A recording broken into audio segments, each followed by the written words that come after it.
بسم اللہ الرحمن الرحیم۔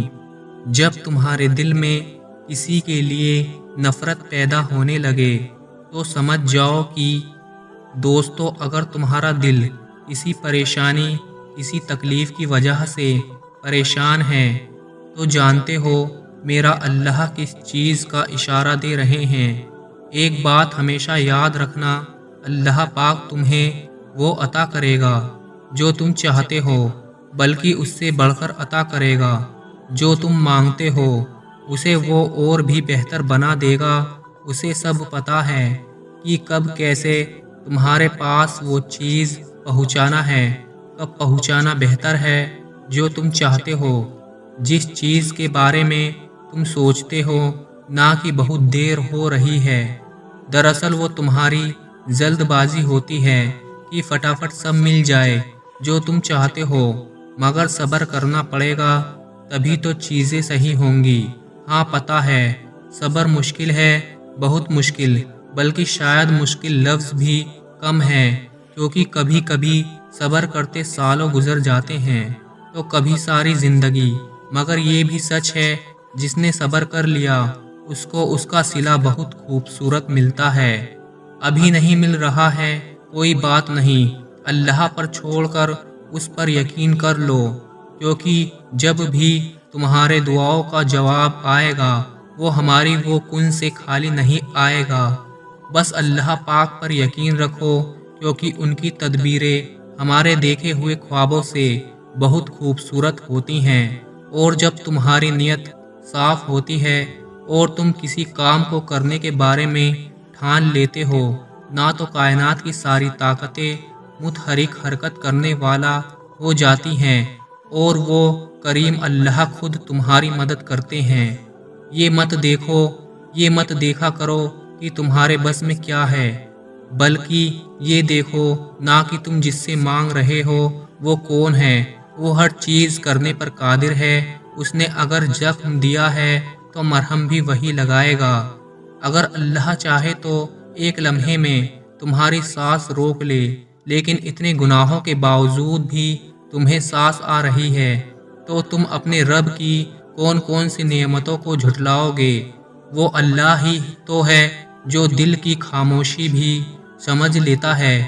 ہم گناہ ایسے کرتے ہیں جیسے اللہ دیکھ نہیں رہا ہو، اور اللہ معاف ایسے کرتا ہے جیسے اس نے ہم کو گناہ کرتے دیکھا ہی نہ ہو۔ دو طرح کی محبت انسان کو غمگین نہیں کرتی، ایک اللہ سے اور دوسری اللہ تعالیٰ کے لیے کسی اور سے کی گئی۔ اگر اللہ کی نافرمانیاں کر کے یا نماز پڑھے بغیر بھی آپ کی زندگی صحیح چل رہی ہے تو آپ کو زیادہ ڈرنے کی ضرورت ہے، کیونکہ اللہ تعالیٰ نے آپ کو آخرت کے بدلے یہ دنیا کا عارضی آرام عطا کر دیا ہے۔ اللہ پاک فرماتا ہے، تم مانگو مجھ سے، تمہارا مانگنا اچھا لگتا ہے، تم کیوں پریشان ہوتے ہو؟ کیا میری قدرت پر یقین نہیں تم کو؟ جب انسان خاموش ہو جائے اور اپنے حق کے لیے بھی نہ بولے تو سمجھ جاؤ وہ اپنے اندر بہت کچھ دفن کر چکا ہے۔ اگر تم محسوس کرو کہ تمہارا دل سخت، جسم کمزور اور رزق کم ہو رہا ہے تو جان لو کہ تم اس کام میں ملوث ہو جو تمہیں نہیں کرنا چاہیے۔ یہ قدرت کا قانون ہے کہ جو انسان کسی کو استعمال کر کے اسے دھوکہ دے کر اپنی خوشیاں حاصل کرتا ہے، وہ کبھی نہ کبھی خود اس سے بھی زیادہ دوسروں کے ہاتھوں استعمال ہو کر زندگی میں دکھ سہتا ہے۔ کوئی انسان کتنا بھی گناہگار کیوں نہ ہو، اللہ کبھی بھی اس کے لیے دعا کا وسیلہ، توبہ کا دروازہ اور رزق کا دروازہ بند نہیں کرتا۔ اگر کسی نے اللہ کو پانا ہو تو وہ صبر کرنے لگ جائے تو وہ اللہ کو پا لیتا ہے۔ جب تم اس کی چاہت کو اپنی چاہت بنا لیتے ہو تو وہ بھی تمہاری چاہت کے لیے کن فرما دیتا ہے۔ یہ زندگی عارضی ہے، تمہاری مشکلات بھی عارضی ہیں، بس تم اپنے رب کے شکر گزار رہو۔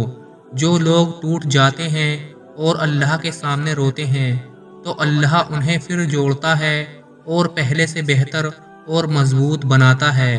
بے شک اللہ بہت بڑا ہے۔ پتہ ہے اللہ کی محبت کیا ہے؟ وہ سارا دن ہمارے گناہ دیکھتا رہتا ہے، ہماری نافرمانیاں دیکھتا رہتا ہے، اور صبح ہی اپنے ہی فرشتوں کے ہاتھوں ہمارا رزق بھیجتا ہے۔ یہ جو پوچھتے ہیں کہ تیرے چہرے کی چمک کہاں چلی گئی، بیمار ہے کیا تو ان کے لیے اندرونی غم باہر کی جوانی کھا جاتی ہے۔ اور لوگ پوچھتے ہیں تیرے چہرے کی رونق کہاں گئی، وہ چہرے کو پڑھتے نہیں کہ اندرونی غم اس انسان کو کھا رہے ہیں جو اس انسان کے اندر دبے پڑے ہیں، جس کا وہ کسی سے ذکر بھی نہیں کر پاتا۔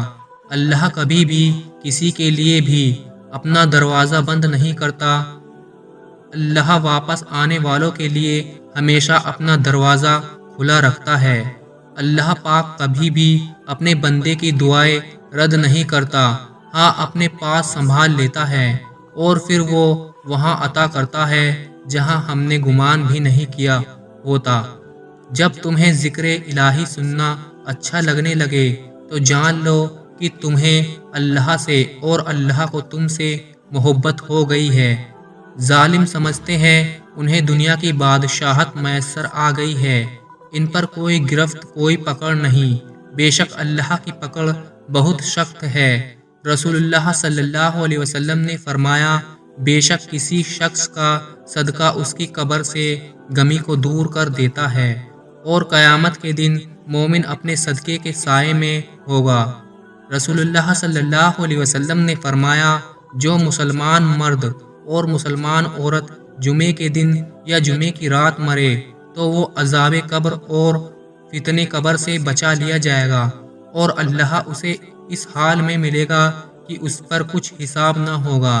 رسول اللہ صلی اللہ علیہ وسلم نے فرمایا، جس مسلمان کی نظر کسی عورت کے حسن پر جا پڑے اور وہ اپنی نگاہ جھکا لے تو اللہ پاک اس کے دل میں عبادت کی لذت عطا فرمائے گا۔ رسول اللہ صلی اللہ علیہ وسلم نے فرمایا، جب سخت گرمی ہو تو ظہر کی نماز دیر میں پڑھا کرو، کیونکہ گرمی کی سختی دوزخ کی تیزی کی وجہ سے ہوتی ہے۔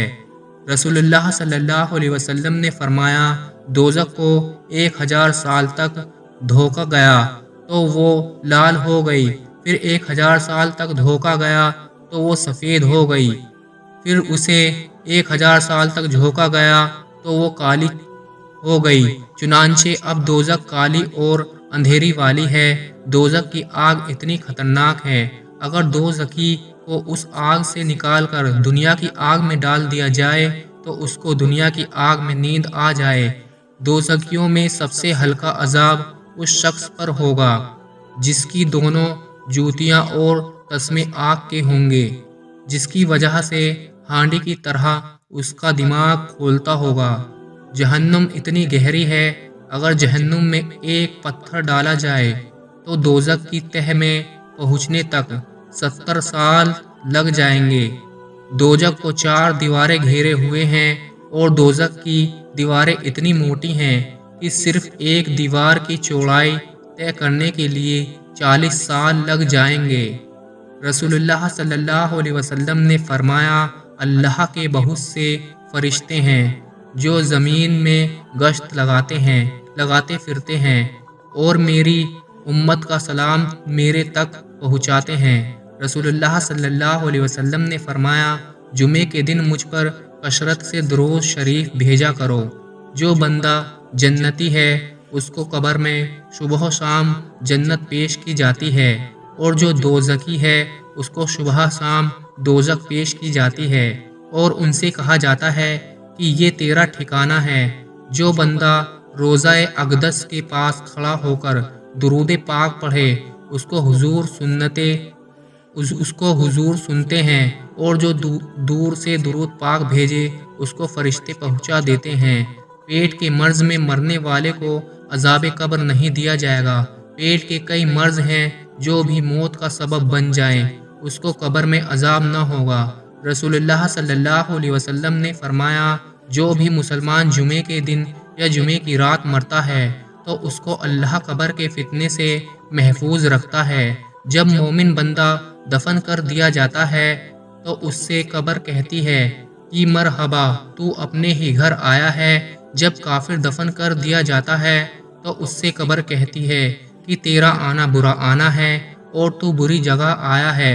تو سمجھ لے کہ مجھ پر چلنے والوں میں تو مجھے سب سے زیادہ دشمن تھا۔ چگلی کرنے اور پیشاب کی چھینٹوں سے نہ بچنے سے عذاب قبر ہوتا ہے۔ موت کو کثرت سے یاد کیا کرو، کیونکہ قبر پر کوئی دن ایسا نہیں گزرتا جس دن وہ یہ نہ کہتی ہو کہ میں بیگانی کا گھر ہوں، اور میں تنہائی کا گھر ہوں، اور میں مٹی کا گھر ہوں، اور میں کیڑوں کا گھر ہوں۔ قبر کا عذاب اگر آنکھوں سے دیکھ لیا جائے یا کانوں سے سن لیا جائے تو انسان ترنت بے ہوش ہو جائے اور ہنسنا بھول جائے۔ صبر کرو اور دیکھو تمہارے ساتھ برا کرنے والوں سے اللہ تعالیٰ کیسے بدلہ لیتا ہے۔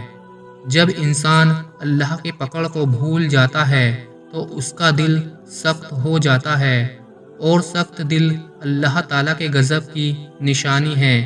اصلاح چاہتے ہو تو غلطی تسلیم کرو، خوشی چاہتے ہو تو دوسروں کو خوشی دو، مگر سب کہاں ایسا سمجھتے ہیں۔ دوستو، کامیابی چاہتے ہو تو ماں باپ کی خدمت کرو۔ جب تمہارے دل میں کسی کے لیے نفرت پیدا ہونے لگے تو فوراً اس کی اچھائیوں کو یاد کرو۔ اپنے رب کے آگے سچے دل سے اپنی کمزوریاں بیان کر دیا کرو، وہ انہیں تمہاری قوتوں میں تبدیل کر دے گا۔ بے شک وہ ہر چیز پر قادر ہے۔ انسان دنیا میں جتنا مرضی تکبر کر لے، آخرکار اس گوشت نے کیڑے مکوڑوں کی غذا ہی بننا ہے۔ ہڈیوں نے بوشیدہ ہو کر مٹی کے نیچے ہی جانا ہے۔ عورت کو عزت رب نے تحفے میں دی ہے اور مرد کو کمانی پڑتی ہے۔ جب انسان خاموش ہو جائے اور اپنے حق کے لیے بھی نہ بولے تو سمجھ جاؤ وہ اپنے اندر بہت کچھ دفن کر چکا ہے۔ توبہ ایک ایسا دروازہ ہے کہ موت کی ہچکی تک کھلا رہتا ہے۔ دعا ایسا عمل ہے جو تقدیر کو مات دے سکتی ہے۔ ضمیر ایسا ساتھی ہے جو ہمیشہ حق کی راہ دکھاتا ہے۔ اپنی آنکھوں کو سنبھال کر رکھیے، یہ ابن آدم گھر سے نکلی ہوئی ہر مجبور بیٹی بے حیا نہیں۔ شریف عورت جس سے ایک بار جڑ جائے بس پھر وہی اس کا سب کچھ ہوتا ہے۔ کسی اور کے سائے کا تو سوال ہی پیدا نہیں ہوتا۔ جان دے دے گی لیکن شرک کا خیال تک نہ لائے گی۔ مرد کہتا ہے کہ اکیلی عورت محفوظ نہیں ہوتی، لیکن یہ نہیں بتاتا کہ کس وجہ سے۔ اپنی بیوی کا تہہ دل سے شکریہ ادا کریں، کیونکہ وہ موت کی وادیوں سے گزر کر آپ کو باپ بناتی ہے۔ اگر کوئی مرد تمہیں چھوڑ دے تو دکھی ہونے کے بجائے خوش ہو جایا کرو، کیونکہ وہ واقعی مرد ہوتا تو کبھی نہ چھوڑتا۔ اگر بیوی ہے تو غلام ہے، اگر بیٹی ہے تو بوجھ ہے، اگر بہن ہے تو شک کا شکار ہے۔ بس عورت ماں کے روپ میں ہی کچھ اہمیت کے حامل رہ گئی ہے۔ آج کی ویڈیو میں بس اتنا ہی۔ اگر ویڈیو اچھی لگی ہو تو اسے لائک کریں اور چینل کو ضرور سبسکرائب کر دیں۔ ملتے ہیں کسی دوسری ویڈیو میں، تب تک کے لیے اللہ حافظ۔